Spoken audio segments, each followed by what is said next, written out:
Продолжается вакцинация сотрудников МВД. Ориентировочно до конца июля этого года планируется охватить свыше 50% сотрудников первым компонентом вакцины. Процедура проводится согласно утвержденному графику МВД по Ингушетии. К концу августа этого года в планах министерства привить вторым компонентом не менее 60% всего состава.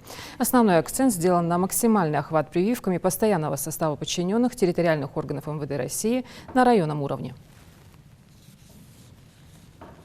Вместе со всеми прошли вакцинации руководители МВД по Республике Ингушетия, генерал-лейтенант полиции Михаил Владимирович Коробкин, начальник полиции, полковник полиции Нефедов Владимир Ильич. Считаю, что вакцинация необходима для достижения коллективного иммунитета. В связи с полученным опытом вакцинация вырабатывает иммунитет к заболеванию. Даже если человек заболевает, то течение протекает в легкой форме. Считая, что необходимо проводить вакцинацию, берегите себя.